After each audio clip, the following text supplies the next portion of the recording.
Good morning, my brothers and sisters. Welcome to episode number 68 in Be With Me. We're in the book of Genesis, and what a beautiful passage we have today. Today is going to be titled Blessed to be a Blessing. It's the covenant and promise to Abraham, which is a promise to all of us by association. So he's going to make Abraham a great nation for a reason, and that is he's going to make you great so that you can be great and be a blessing for others. So I'm going to make your name great so that you can be a blessing. I'm going to make you bigger than yourself. I'm going to make you something. Abraham's 75 years old at this time, and he's going to move beyond the borders. He's going to ask him to move physically, and then we're going to be asked to sort of move as well and bless Israel. We have this associative pathway that for those that bless Israel, God will bless. So he's going to make Abram a blessing for others. So watch in this passage for the activity of the people of God. They're receiving blessing, and they're going to be a blessing.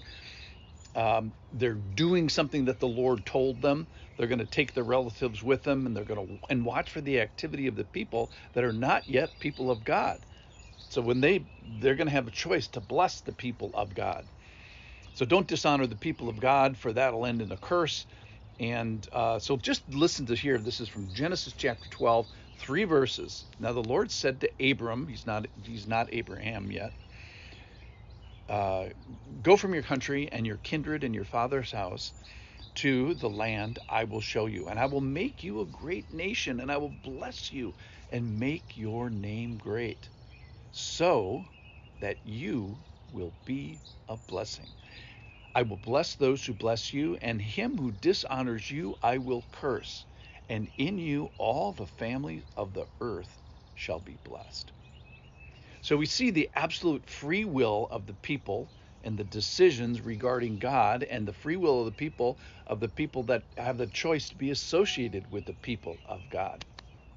We see Abraham's unmooring from his heritage in Assyria, and he's going to move down to the promised land, what we know as Israel today.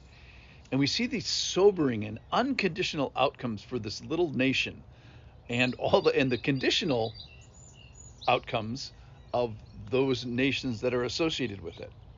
And what we witness here is not plan A in the sense that there's plan A and plan H and plan Y.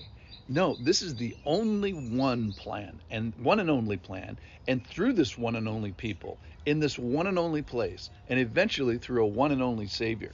Romans says that to them belong the patriarchs, and from their race, from this story that we're starting here today, according to the flesh, is the Christ. So the Christ comes through Abraham.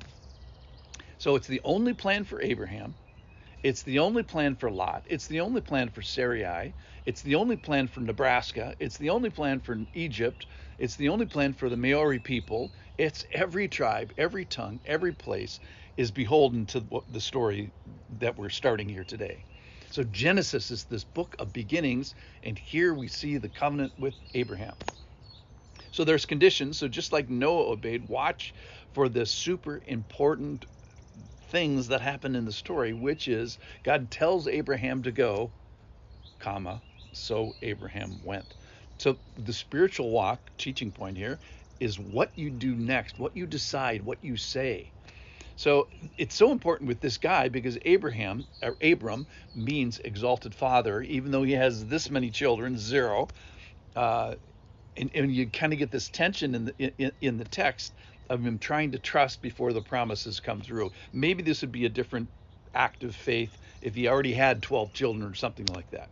So he's going to make a great name. Let's talk about being the great name for just a second. We just got done with the story of the Tower of Babel in chapter 11. We're in chapter 12 now. In the Tower of Babel, they make a great name for themselves. And here, Abram, God, will make your name great. And this promise is repeated. This is so important. It's repeated 8 times in the book of Genesis. It's repeated to Isaac, and it's repeated to Jacob. So generation after generation, this promise is repeated.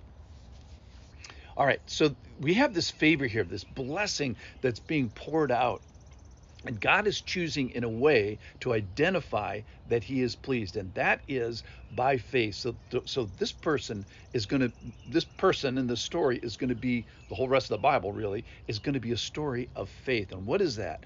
It's trusting in the person of God before the promises of God are evident. So Abraham does have God come down and tell him to get going and leave the land of Ur and go to the land of Canaan, but he doesn't see that land yet. He doesn't see the stars in the sky, number of descendants. So he has to trust. All right, so let's make some conclusions here today. Number one, if you're particularly blessed, perhaps there's a reason before it. We see here this people of this, it's not even a people yet, it's a person who's being swallowed by God. He's at the forefront of redemptive history, and he's going to be blessed. Why? So that it can spill over into the rest of the families of God, plural. And your family gets a choice, and you get a choice whether you're going to honor this activity and yield to the Lord just like Abraham does. So at this point in history, the response to the family of Abraham cannot be separated from the one's response to God. And at this point in history, the treatment of the family of Abraham, in other words, if you bless what's going to be Israel, you can't separate that from the attitude that you have towards God. So Abraham moves in his place of trust.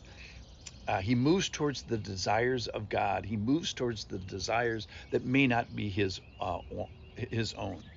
So yes, we get a greatness from God here. Yes, greatness from God, but why? It's for a purpose. It's for the sovereign plan. This spiritual walk for you and I is to decide to be a part of it and trusting in the person of God before we see the promises. So I pray today that you would find peace in your relationship with God, that your response as you hear the story and kind of put ourselves into the story in our imaginations, that your response is yes, I believe this, I yield, I want to bless the Lord, I want to bless the Lord's activity, I want to bless the people that the Lord has chosen. Why? So that I can be a blessing to others. Thanks for listening.